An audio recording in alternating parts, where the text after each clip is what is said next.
name is Ferdinand Worth, and I'm from Sault Ste. Marie, Canada. And I've been connected with Babaji for upwards of 30 years or so. But I've been looking for a teacher, a guru, for even longer, almost all of my adult life. When I first went over to India in 72, actually he was there, but I didn't get to meet him then. I didn't know about him. So I came back and went back to my work, and in about 1983, a rebirther by the name of Joy Court introduced me to Babaji. She said, "Have you heard about Babaji in India?" I said, "No." She said, "Well, he's manifested his body." And I said, "What?" She said, "Yeah, he wasn't born, he manifested his body." And I had a lot of trouble with that, so it took me a while to digest this. I got into reading Yogananda, Paramahansa Yogananda's book, and got more information, and it was part of the lore surrounding Babaji. So I played with that for a while, and then as the months went by, my desire to go over and see Babaji got stronger and stronger, and that was fueled by a few kind of unusual coincidences that happened. And before I knew it, I found myself over there with no difficulty at all. And in 1983, I spent 3 weeks with him. Wow. Then came back, and I was constantly sharing my experiences and my thoughts with my wife, Betty. And round about February 14th, 1984, Betty and I went out for dinner at Giovanni's restaurant. And we were talking about Babaji, and we were actually discussing how can we make it work so that we can both go to India this following summer in 84 to see Babaji again for me. For her, it would have been her first time. Then the day after, I got the news, Babaji transcended. He went into Mahasamadhi. Hearing about that, I was just shocked and kind of disillusioned too, from a person who manifested his body to a person who apparently died of natural causes or the sort. I couldn't quite make sense of that. So I guess that played on my mind, because for the next 25 years, Babaji was completely on the back burner. He was a memory, but he wasn't really a part of my life, part of what I did during the day, or how I thought about the divine in my whole spiritual life. Until in 2011, 25 years later again, I came to Crestone, Hariakhan Ashram in Crestone, here where we are right now. And Betty and I spent a week here, and I got reacquainted with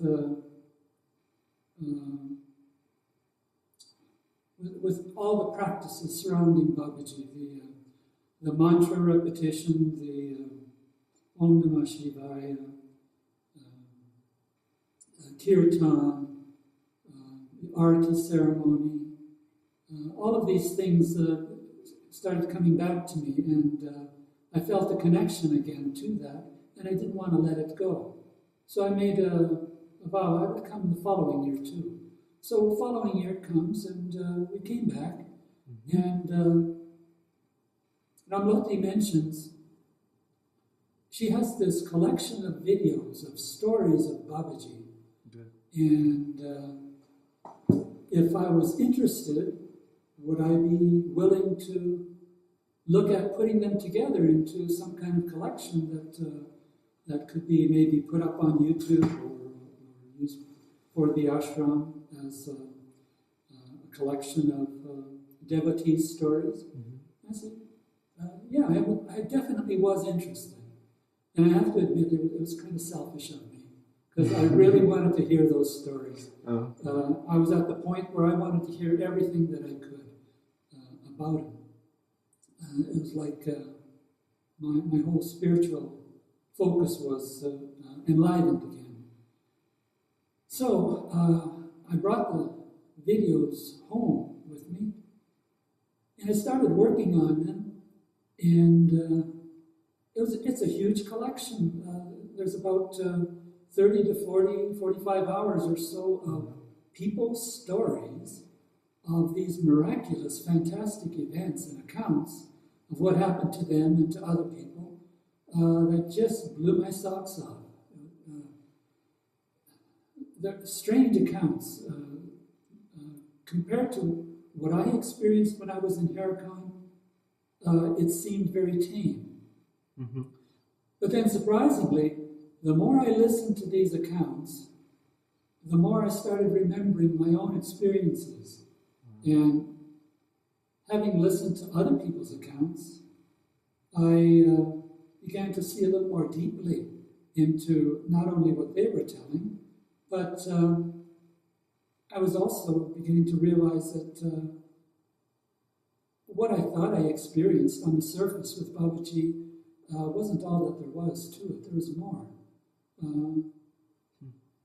And the whole thing about Baba reading your mind, I knew that going over there, but it's such a foreign concept to me that all the time I was there, it never occurred to me that he was reading my mind. And yet, people say he does it all the time, and I hear people talking about it, and it doesn't dawn on me. In fact, one time, I'm in the darshan room, and I'm thinking, before I get into the lineup to go see Babaji, I'm thinking, how is the best way to purify myself spiritually? And I get the idea in my head, you have to say Om Namah Shivaya. So I'm thinking to myself, well, that's a good thought, but I'm going to ask Babaji anyway. So I get into the lineup and work my way up, and I just get to be the next one to see Babaji, and I'm just going to go bow down and touch his feet, when he jumps up and he addresses all the people in the room and says, in order to purify yourself, you have to repeat Om Namah Shivaya all day long. And then he just turns to the next person and dismisses me. He doesn't give me a look as if, I told you so. It's just, it was a matter-of-fact thing. It's everybody kept saying it's a matter-of-fact thing that happens in Hariakhan. So, anyway, what started out as a commitment to do all these videotapes and to edit them and to organize them, it became a devotional obsession. It filled my mind for periods at a time, and became a total inspiration. And especially when I realized that some of these people that were there for years were saying in these videos, it wasn't until 10 years after that I finally understood what Babaji meant when he did this or when he said that. And I thought, gee, they had the same kind of experience as I did. I couldn't make any sense out of it. And they were having trouble too, even with all that experience. Mm-hmm. So I was really absorbed in this task. And I think for me, the entire process of doing the videos, organizing them, that's like a devotional practice for me. And it has its own spin-off benefits. As a result of that, I'm into doing the other practices also much more regularly.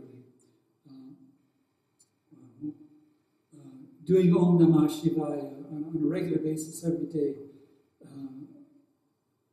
If I don't say it, I feel I'm missing something. So it's definitely become a part of my life. And I'm thinking that without having this to focus on, to energize me, I wouldn't be mentally where I'm at right now with Babaji. It's almost as if he sent that to me as a gift to wake me up after 25 years.